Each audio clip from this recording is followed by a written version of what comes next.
we want to ask you a question, and that is, so everyone wants this. Everyone wants to feel like this. Everyone wants to feel supported by the universe. Everyone wants to feel excited about life.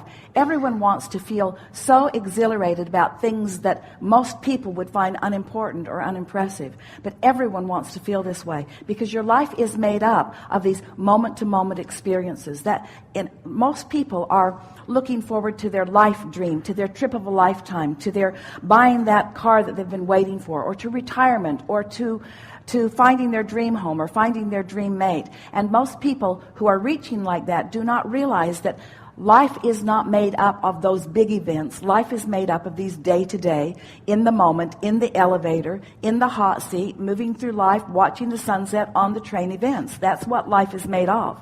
So when you have become in love with that part of your life, and you are inviting that broader perspective, you're inviting all these non-physical energies, all of those who have cared about this time-space reality and who are now non-physically focused and who still care about this time-space reality. When you make those non-physical energies your vibrational partners, they will show you, they will light pathways for you that will show you the details of life, that will light up your trail for you, that will keep you always moving joyfully down it, you see.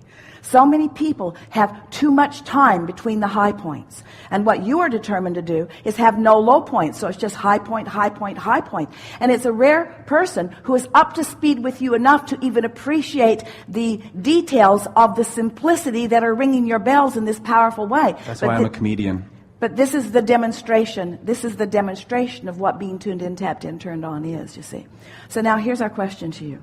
So as you accomplish that, and as you live it, and as you are mostly there, as you are feeling it, are you beginning to recognize, a leading question, are you beginning to realize that the people who are wanting it are not necessarily going to get it because they're watching you live it?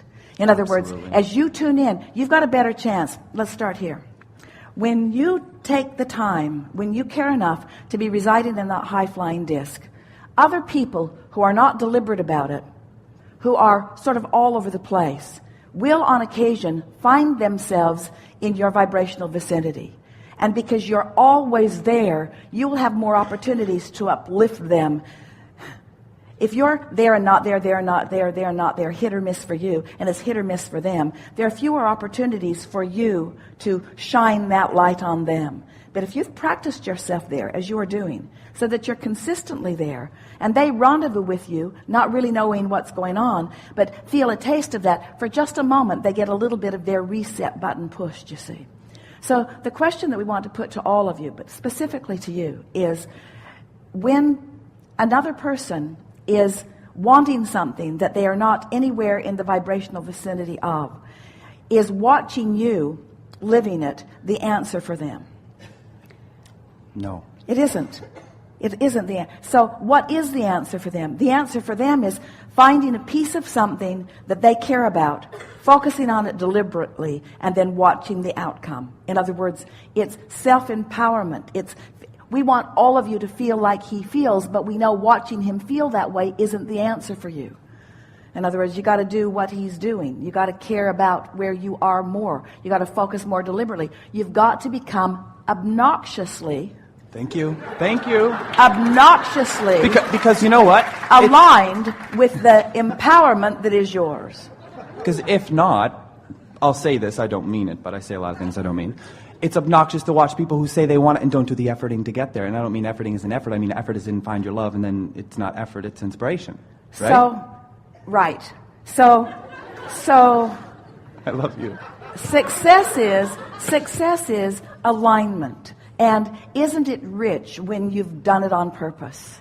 Creating deliberate creation rather than creation by default. And then watch how many things the universe will yield to you that are completely meaningless to anyone else. They're missing it altogether. But that you are getting the point of every bit of that. Because you're tapped in to a consciousness that knows where you are in relationship to where you want to be, and knows the path of least resistance to give you what you want in every moment, so that the ability to experience a conscious richness of life is now yours.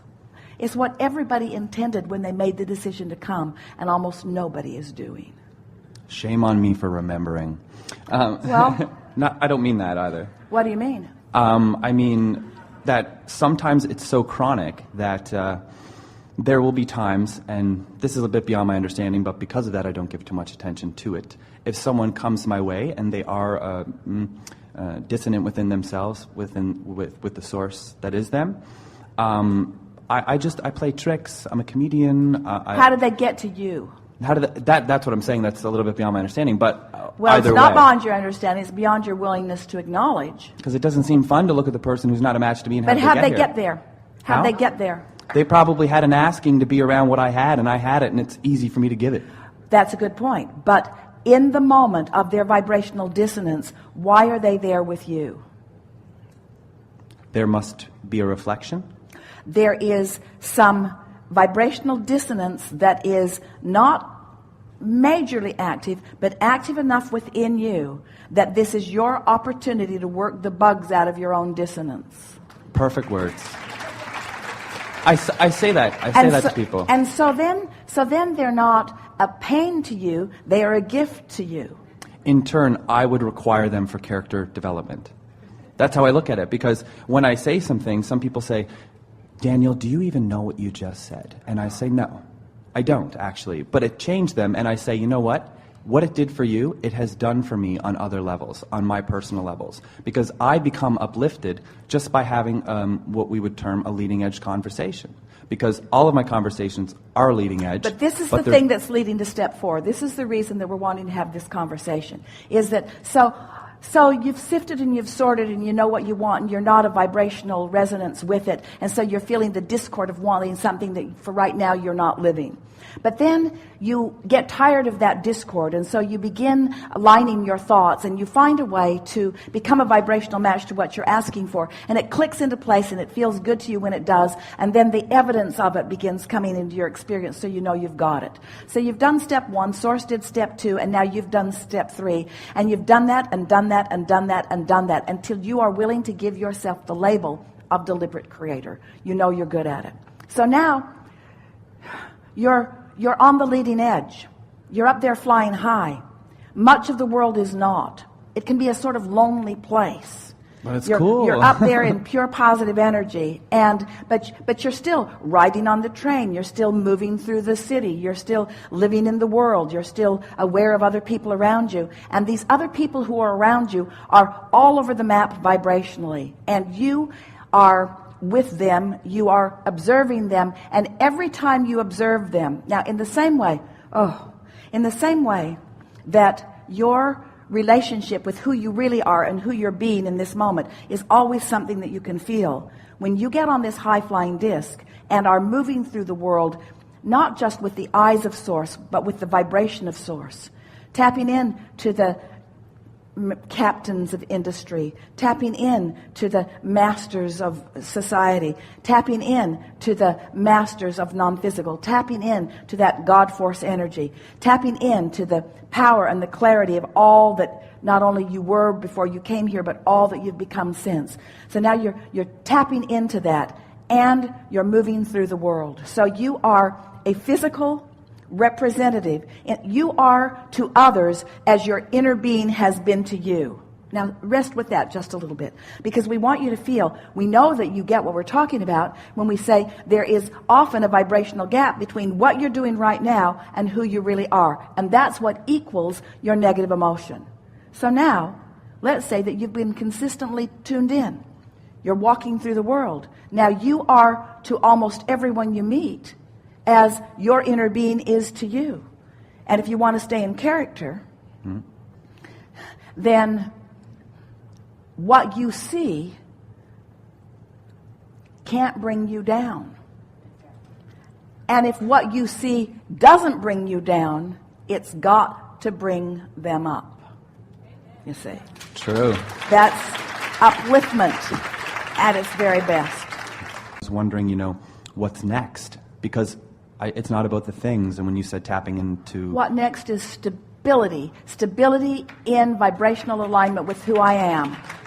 And and then getting on with life, because you don't stop. You're not reaching for this high-flying disc because that's the final place to go. You're reaching for it because from that place, it is endless. You open up into a whole new room. You open up into a whole new world. Now you're not separating yourself from those who don't understand. You're embracing those who don't understand. Now you're not finding fault with those who don't understand. Now you are gaining momentum from those who don't understand. Now their questions are adding impetus to your journey, you see. Yeah. That's what it's like for us. Your questions add constant impetus to our journey. Mm. And I have one more question. It's a funny one too. I find it very easy for anything to get my positive attention, because I have the ability to shuffle angles of whatever is before me.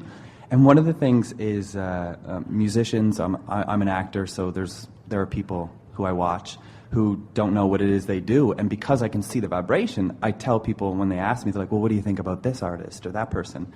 And I can see what they're doing, and I can see if they know if they're doing it or not, and I just say, I just love that they're doing it, but I can't wait until I have that sort of shine and do it deliberately and just, make it look good, I guess, and not make it look hokey, you know what I mean?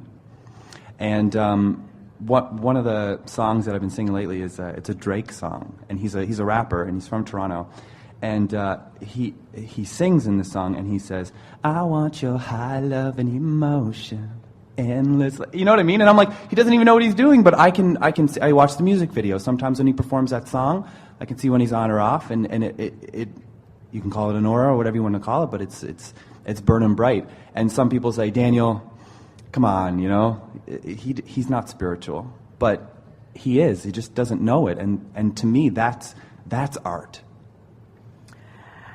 Alignment, resonance is all that matters, and what comes from it will be a joyful experience in endless expressions. And the thing that is the most difficult for most humans, and we're hearing a very small part of it here that we know you're working the bugs out of, as you are examining manifestations rather than energy, you come to many misconceptions. Most humans are looking at the results of the alignment of people, and then they are categorizing and wanting to identify the rightness or the wrongness, the hokiness or the hipness. Is hipness hokey? It's cool now. Abraham said it. Of the results of the vibration, where when you are vibration, when vibration is what you care about, when the results don't matter but the resonance does, then what you begin to notice is that there's a lot of hokiness in nature. In other words, we get how good it feels to be out on the leading edge, but from the leading edge you must embrace everything that led to it, otherwise you can't sustain your place on the leading edge. And that's another aspect of step 4. It's appreciating where I am and appreciating everything that happened that got me to where I am, without looking back with any judgment that where I wasn't as good as where I am. That's a new piece. That's a new piece. That's great. On a personal note, if you have anything to offer me for what I'm on the precipice of, because I am, any kind words? I'm testing Abraham. No, I'm just kidding. We know that what you're reaching for is something that feels emphatic, and we resist the impulse to satisfy you in that way for this reason that we've already talked about, and that is, it's the richness of these details that you've been offering through your perfect words that really equals the epitome of joyous life on earth.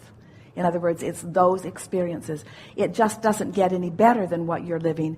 It just becomes more steady. It doesn't get any better than what you're living. It just becomes more chronic. It doesn't get any better than what you're living. It's just that you uplift more to live it. I love you. This was such a treat. Very good. Very good. Thank you.